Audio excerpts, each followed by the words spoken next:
I'm very glad to be in Asheville and have enjoyed just sitting in the audience and listening to the chatter as I've been thinking about what I would tell you.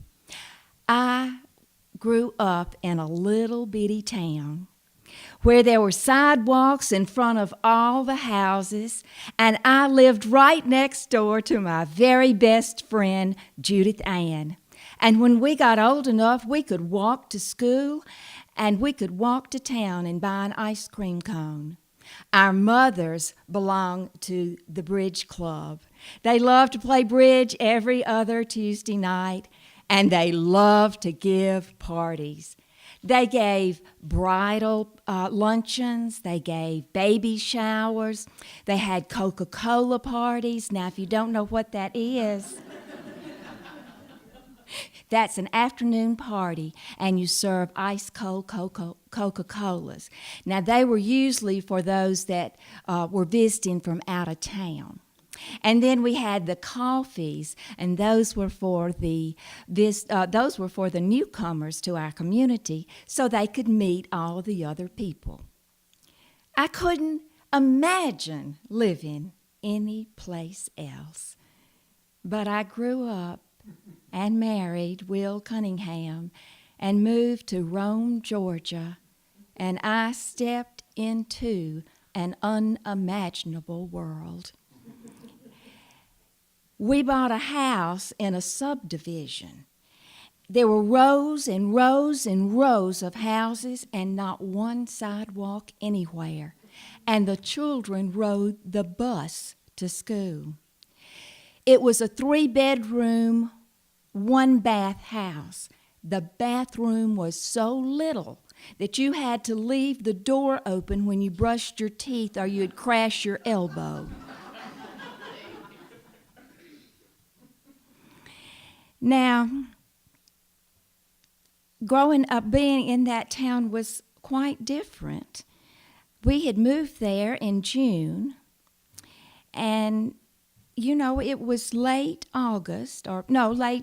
July, and nobody had come to call. And I decided, except I forgot the Baptist had come. They showed up on my doorstep one afternoon with 6 bottles of Coca-Cola in a carton. And I invited them in, and I fixed them a Coke. And we were sitting chatting, and all of a sudden, the lady looked at me, it was a man and a lady, and said, "Mrs. Cunningham, are you saved?" I said, "Yes." She said, "Do you know Jesus as your personal Savior?" I said, "Yes." She said, I said, "Listen, I walked the aisle for the Lord. I gave my heart to Jesus, and I was immersed in the baptistry at the First Baptist Church in Aberdeen, Mississippi." Well, then the gentleman began. "Is your husband saved?" "Yes." "Does he have a personal relationship with Jesus?" "I think so." "Listen, he's a cradle Episcopalian, and he was baptized as a baby, and he was confirmed at 12 years old in the Church of the Ascension in Brooksville, Mississippi." And those two people looked at each other. Their eyes were big. The man's hand went right down on my arm and said, "Mrs. Cunningham, we will pray for you and your husband that you will not burn in eternal hell." And then they left my house like it was on fire. Well, I can tell you, I didn't think it was being from Mississippi that bothered him so much. I think it was the cradle Episcopalian. Still, nobody from the neighborhood had been to call, and I remembered my mother-in-law's advice. She said, "Now, Jane, if you go to Rome and there are no parties given for you, you give your own party." Well, I could do that. I'd just gotten married. I had beautiful gifts. And so I started planning my party. I knew of a lady that lived behind me. Her husband worked with my husband. So I got her telephone number and I called her. Jeanette, this is Jane, and I want to give a coffee. Would you come? She said, I'd love to. Who's coming? I said, I don't know. I don't know anybody. Would you please help me with some people to invite? And she made me a list and put the telephone numbers right down by it. And of course, I went ahead and called. I didn't have time to do the invitations. And a lot of the ladies said, well, what's a coffee? And I kind of explained that we were just getting together to talk and have a cup of coffee. The last phone call that I made, the lady said, what in the world's a coffee? I said, well, we're just going to get together. It's just going to be the people from the neighborhood. We'll just talk and have some coffee and cake. What you selling, Tupperware, jewelry? I said, no, ma'am, I'm not selling anything. We just need to visit. She said, you're going to have food and I don't have to buy anything? I'll be there.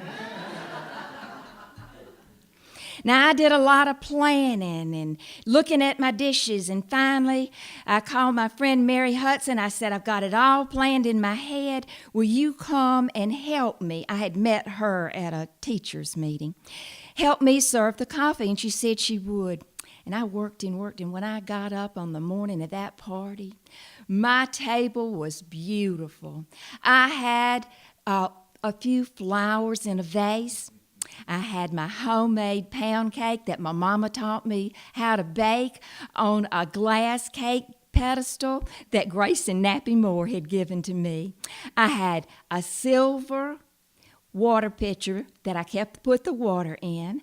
I had a crystal water pitcher that I put the orange juice in, and I had a little china coffee pot that matched my everyday china that my good friend Judith Ann had given me. Now, I had the napkins that were linen, and Granny Watson had embroidered them for me. Of course, she had. And then,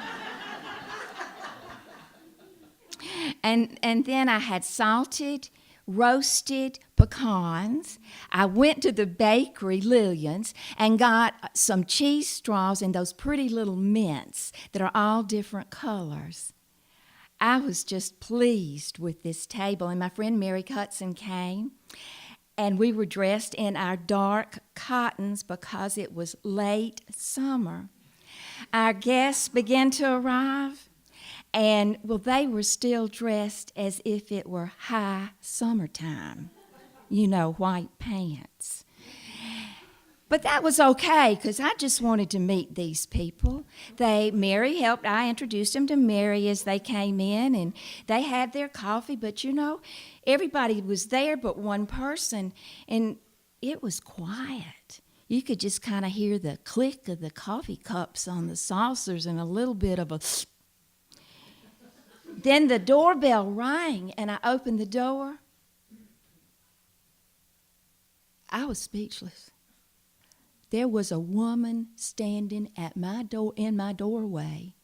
Her hair was fixed, her face was fixed, and she had on one of those yellow house coats with a coffee cup and saucer embroidered on the pocket, and she had yellow fluffy house shoes to match. Well, now the ladies in the background helped me out. They hollered out, Liza May, you are here. Come on in, Liza May. And she said, this must be the coffee. And she headed right on in, and she served herself. She sat down. She got her chair kind of scooched up so she'd be in the middle of all these ladies. And my whole house filled up with laughter and women chattering. But I didn't know a thing they were chattering about because I didn't understand. They were talking about their husbands and what shifts they worked and what they would fix for them on what particular shift. They were talking about their children getting on school buses. And then somebody said to Liza May, Liza May, how's that oldest son of yours? I hear you've been having a little trouble with him. She said, Lord, yes, I have. Said, he's going to be the death of me. Well, no, he's not, 'cause now he's in jail and working on the chain gang, and I can sleep at night. Well, then those ladies began to talk about that young man, saying, oh, Liza May, he was the sweetest, nicest young boy growing up. He waved to me every time I came down the street. He was the only one that ever said, yes, ma'am, no, ma'am, thank you, and please.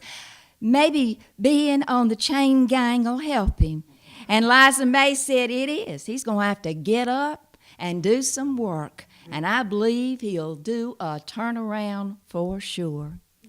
Now, when my husband got home that night, he said, well, how was your party? I said, well, I think the ladies really had a good time, but I couldn't seem to find any common ground with them. He said, well, of course not. They all probably go to that Baptist church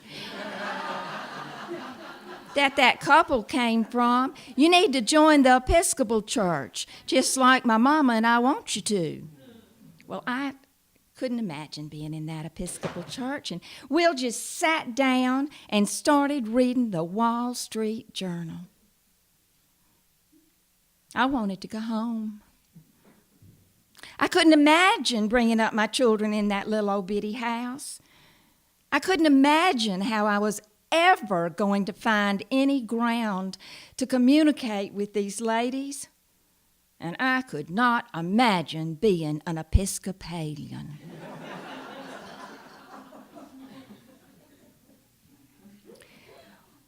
Well, you know, all of a sudden I stepped into the world of the unimaginable again. I was going to be a mama. And I had joined the Episcopal Church with a happy heart. And my husband, Will, wanted to move closer to town where our child would go to school and where we went to church. You know, I'm here to tell you, I just can't imagine what my life would have been like if I hadn't stepped into those unimaginable worlds. Thank you.